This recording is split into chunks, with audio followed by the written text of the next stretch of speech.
여러분 그 고대에서 그 나라와 나라가 서로 전쟁을 하게 되면 이긴 나라가 있지 않겠습니까? 그러면 이기게 된 나라는 이제 전쟁에서 지게 된 나라죠. 이 정복하게 된 나라가 그 다른 나라에서 소중한 보물이라고 할까요? 기념물들을 가져다가 자국의 백성 앞이나 아니면 그들이 섬기는 그 신 앞에 갖다 놓고 또 전시하면서 승리를 자축하는 그런 문화가 있었습니다. 그리고 블레셋은 이스라엘과의 그 전쟁에서 싸움에서 이기게 되죠. 그리고 그 싸움에서 이기게 되었을 때 이스라엘의 최고의 보물이라고 할 수 있는 여호와의 법궤를 가져다가 오늘 말씀에 나오는 것처럼 그들이 섬기던 신입니다. 그 다곤 신상 앞에 이 여호와의 법궤를 전시하면서 우리가 이스라엘을 이겼노라고 그 법궤를 그 앞에 전시하게 되죠. 그러면서 승리를 자축하고 있습니다. 여러분 그런데 이 블레셋이 이 승리를 기념해서 여호와의 법궤를 가져다 나온 이 일로 인해서 오히려 자기들이 믿고 섬기는 다곤 신보다 이스라엘 민족이 섬기는 여호와 하나님이 훨씬 더 강한 힘을 가지신 분이라는 것을 스스로도 인정하게 되고요. 또 그리고 주위에 있는 모든 나라들에게 만천하에 알리는 일이 되었습니다. 승리의 기념물로 전시해둔 여호와의 그 법궤 앞에 그들이 믿고 섬기는 다곤 신상이 엎드려지게 되죠. 땅바닥에 얼굴을 받고는 엎드려져 있는 모습이 되게 됩니다. 여러분 이럴 때 모두가 다 그렇겠죠. 이게 우연히 그 신상이 넘어졌나 보다. 어떤 바람이 어떤 일이든 우연히 그럴 수 있겠지 하고는 다시 다곤 신상을 다시 세우게 됩니다. 근데 그 다음 날 보니까요. 얼굴과 손목이 갈라져서 그 문지방에 나뒹굴게 되고 또 몸뚱아리만 남아서 그 바닥에 떨어져 있는 것을 보게 됩니다. 이 다곤 신상이 여호와의 법궤 앞에서 엎드려져서 흉한 몰골을 하고 있는 것에서 그치지 않고 이제는 여호와의 법궤를 옮겨 놓는 도시들마다 그 재앙이 일어나게 되죠. 그 도시의 사람들에게 악성 종기가 일어나게 되고 또 쥐떼들이 그 출몰해서 곡식을 먹어치우며 사람들을 괴롭히는 일이 일어나게 됩니다. 그리고 이 일로 많은 사람들이 죽고 또 고통을 받게 되죠. 하나님의 궤가 처음에 옮겨졌던 도시가 어디냐면 이 블레셋은 5개 도시 그 연합 국가거든요. 연합 도시들이 연합해서 국가로 이루어진 나라인데 제1도시가 아스돗입니다. 아스돗 그리고 두 번째가 가드 그 다음에 에글론. 이렇게 하나님의 궤가 옮겨지는 도시들마다 이 종기가 이 동일한 재앙이 반복해서 일어나게 되죠. 자, 여러분 여기까지 말씀을 드렸을 때 오늘 말씀에서 여러분 성경 말씀 읽으시면서 우리가 느끼셨던 것처럼 블레셋 사람들은 이렇게 각 도시들마다 이런 재앙이 일어나는 것을 제가 방금 말씀드린 것처럼 재앙이라고 받아들입니다. 이스라엘의 신 여호와께서 살아계시고 또 그래서 이 법궤가 가는 곳곳마다 이런 재앙이 일어나는구나 라고 모든 백성들이 다 고백하게 되죠. 이런 방금 말씀드린 재앙이라는 이 말은 하나님께서 그들에게 징벌을 내리신다라는 뜻이 아니겠습니까? 모두가 다 그렇게 생각하고 있죠. 여러분 이걸 다시 한번 생각해 보시면 이건 블레셋 사람들에게 주시는 하나님의 첫 번째로는 징벌이기도 하지만 또 다른 의미로는 뭘까요? 하나님의 기회라고 말할 수 있습니다. 말씀드렸던 것처럼 블레셋 사람들이 섬기는 신은 누구죠? 다곤이거든요. 근데 이 다곤이 여호와 앞에서 아무런 힘이 없다라는 것을 계속해서 몇 번이나 보여주고 계시잖아요. 가는 곳곳마다. 그리고 이렇게 행하시는 이유가 무엇이겠습니까? 만약에 하나님께서 이게 아무런 의미가 없다고 생각하신다면 굳이 이러실 필요가 없죠. 근데 이렇게 하시는 이유는 블레셋 모든 사람들에게 기회를 주시는 겁니다. 너희들이 지금까지 오랫동안 섬겨왔던 신은 다곤은 실은 아무것도 아니다. 근데 너희들이 손으로 조각해서 깎아 만든 그냥 우상에 불과하다. 참된 신은 나 여호와 하나님뿐이다. 여러분 이렇게 말씀하시는 이유는 블레셋 사람들이 여호와 앞에 돌아올 수 있는 기회를 그들에게 허락해 주시는 거죠. 이스라엘뿐만 아니라 이스라엘 민족을 중심으로 한 모든 민족들이 여호와 하나님 앞에 돌아오는 것이 하나님의 원하심 아니겠습니까? 오늘 본문 말씀에 나오는 이 내용은 하나님께서 그들에게 기회를 주시는 거죠. 그러니까 이들은 마땅히 해야 될 일은 이겁니다. 다곤신을 섬기는 일을 중단하고 하나님을 섬기는 자가 되어야 하죠. 여러분 이들이 한 일이 몇 가지가 있습니다. 오늘 본문 말씀에 나오는 것처럼 여러분 오늘 본문 말씀 우리 5절 말씀 같이 한번 읽어볼까요? 5절 말씀 같이 읽겠습니다. 그러므로 다곤의 제사장들이나 다곤의 신전에 들어가는 자는 오늘까지 아스돗에 있는 다곤의 문지방을 밟지 아니하더라. 아멘.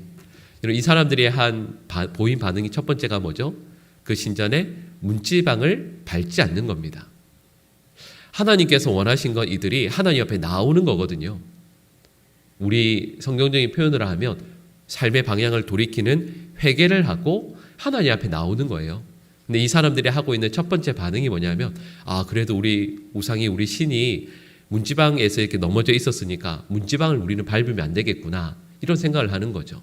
그러니까 얼마나 어리석은 행동이라 할 수 있지 않겠습니까? 그리고 이 사람들이 한 두 번째 어리석은 일은 여호와의 궤를 이 본래 있던 곳으로 다시 돌려보내는 거죠.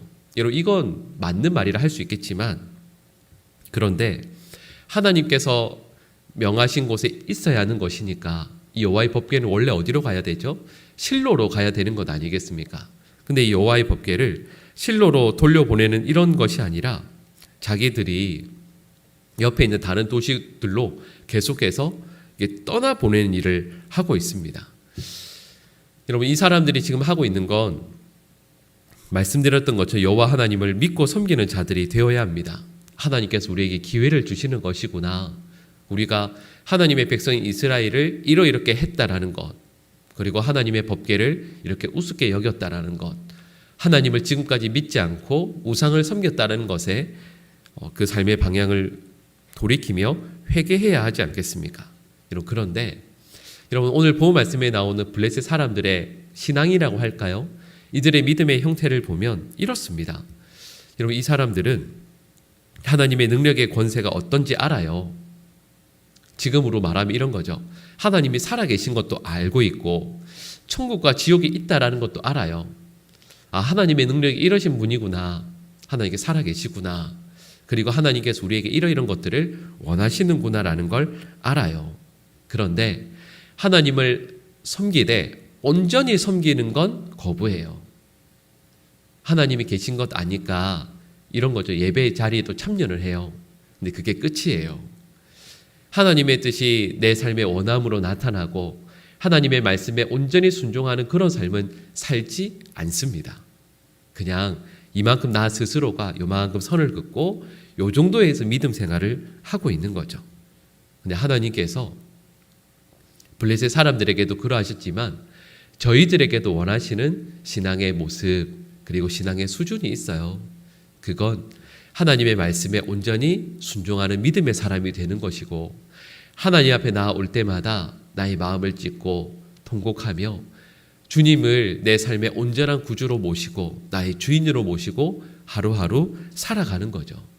지금 블레셋 사람들은 맞아요. 하나님께서 계신 것을 알고 있어요. 근데 그 하나님은 오직 두려움의 대상일 뿐입니다.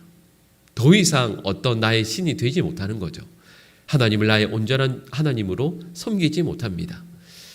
그리고 여기까지 말씀을 드리고 나서 우리에게 적용을 해보면 참으로 많은 그리스도인들이 분명히 하나님을 믿는다라는 것에서는 블레셋 사람들과 차이가 있지만 그 신앙의 수준에서는 똑같은 경우가 너무 많은 거죠. 여러분 이 말씀을 함께 나누는 우리 모든 성도들이 여러분 우리 믿음의 단계, 믿음의 수준을 블레셋 사람들과 같은 수준이 아니고요. 하나님을 온전히 사랑하고 섬기는 하나님의 백성들로 믿음의 삶을 살아가시기를 간절히 축복합니다. 요 정도에서 여러분 요 정도에서 그래 하나님이 계신 것 알지. 하나님 두려워해야지. 그러니까 여기까지 딱 그게 블레셋 사람들의 믿음이에요. 그리고 많은 이들의 믿음이기도 하죠. 이런 그 믿음의 단계를 뛰어넘어서 하나님을 온전히 사랑하고 섬기고 말씀에 순종하는 저와 여러분들의 삶이 될 수 있기를 간절히 축복합니다. 기도하겠습니다.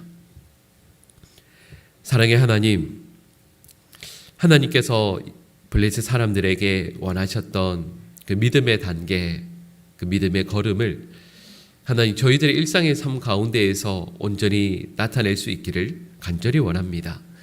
그저 하나님을 두려워하여 하나님의 능력과 권세가 어떠한지 알고 또 천국과 지옥도 알고 심판의 두려움도 알면서도 하나님을 섬기는 삶을 거부하는 적당한 믿음의 삶을 살아가는 그런 어리석은 인생이 되지 않게 하여 주시옵소서.